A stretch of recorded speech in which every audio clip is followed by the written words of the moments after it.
Well, I'm delighted to be joined by the busiest clerk of the course in England, particularly this week, Andrew Cooper, who's at Epsom. How are things looking at the moment? Looking good, Laura. Yeah, I mean, it's you can really sense it's starting to sort of ramp up here now. Entries were made for both days here, both days yesterday, both Epsom and Sandown. Track preparations in sort of full swing, and so we're into the final countdown in what has been, like for everyone, it's been a very, very strange year.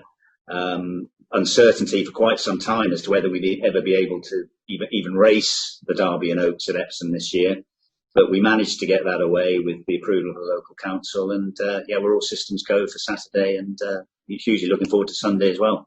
Oh, it's just brilliant that it's happening and in the right place. And how are you going to stop people from coming to watch? Because obviously it's pretty unique. There is a very large public space in the middle.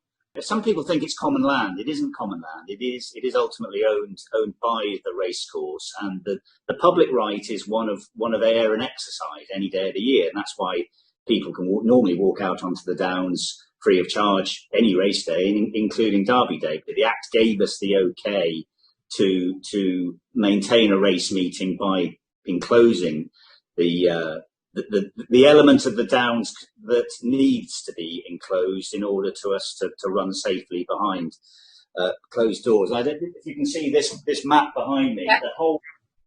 The whole of that area basically will be enclosed by a fence about, well, certainly 2 meters tall, sort of fencing you see at festivals, that sort of thing, Harris fencing. A lot of scrimming as well, to sort of block views in the relevant places.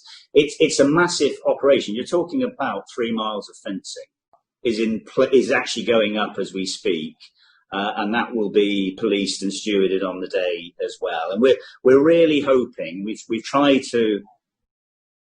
We know there is local disappointment about people, residents not being able to come and see the Derby this year. But we've had to stress that if we didn't do it this way, there wouldn't be a Derby at Epsom. It would have to be at a Newmarket where it was run during the wars, for example.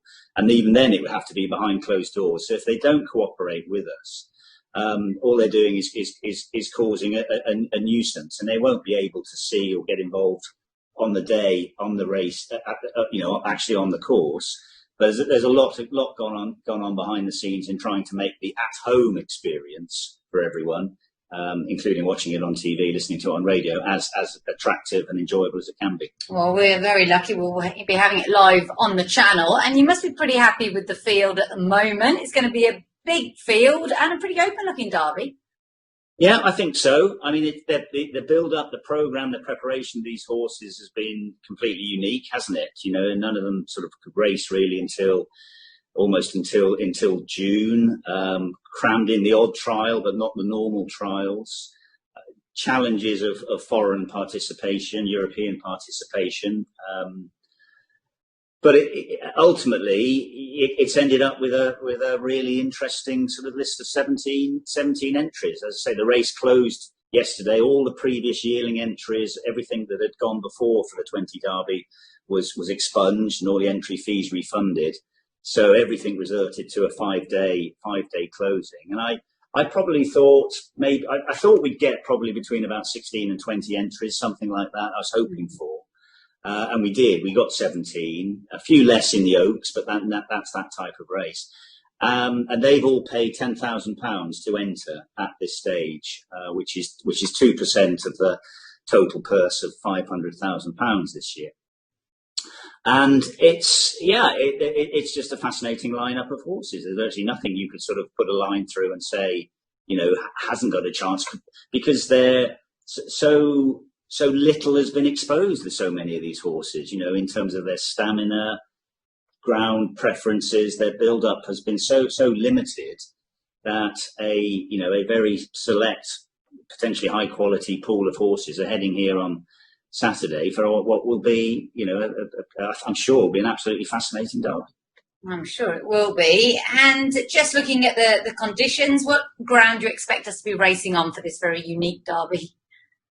Yeah, it's been, as you're probably aware, we had an incredibly dry sort of May, June over here. June in particular. There was rain around the Royal Ascot meeting, but that apart, we've had some really dry conditions over here, and May in particular was as dry a month as we've ever recorded in the last 25 years here at Epsom.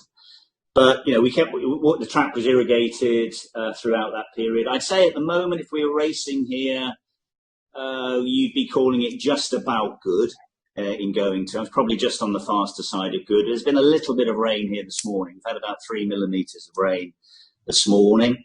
That's the first rain since about 5 millimetres on Saturday morning through showers. So we're hovering around that sort of good territory in terms of going. And I think where we'll end up will really just be determined by whether we see, as is possible, as is forecast, some more showers in the next coming days, or if it did stay mainly dry, we're going to be somewhere in the sort of far side of good to slow side of good territory, I'm sure, for Saturday. No day off for you on Sunday, because the Coral-Eclipse is looking like the race of the year, isn't it? I think it is nice of you to say so. I mean, it's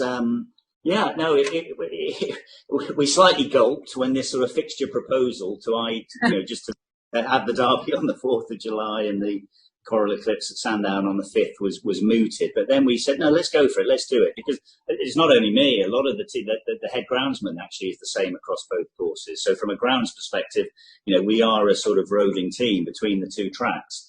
And I mean, as always with sort of preparing two courses, if the weather's kind, it makes it a hell of a lot easier. And it hasn't been particularly kind in that there has been so little rain. So you've been having to sort of make irrigation decisions, that sort of thing, right the way along. But no, it's and of course completely sort of revised race cards programs were come up with for both days. And Sandown's in particular is it's pulled listed races that normally would be run on the Friday of that meeting are on the day, a couple of new races and a Group 3 staying race. And as you say, at its centrepiece, absolutely, marvellous on paper and hopefully on the day, Eclipse race itself. Uniquely this year, excluding 3-year-olds, as I'm sure you're aware. That was a decision that the pattern committee over here took at quite an early stage when the revised programme and pattern was come up with. And I think their guiding principle was really to protect the Derby and not to give a 3-year-old the opportunity to miss the Derby, the greatest classic of them all, by running in the Eclipse over a couple of furlongs less. Now, there are a few mixed views about that. I had slightly mixed views about it at the time. I thought, what harm would it do? But, I think it would have been very interesting, perhaps, what Kamiko would have done this year if the option of running in the Eclipse was there. It wasn't, so it was never an option. But he may well have looked closely at the Eclipse. So uniquely 4-year-olds and up. It'll revert to 3+ next year for sure. And what a lineup of horses they are.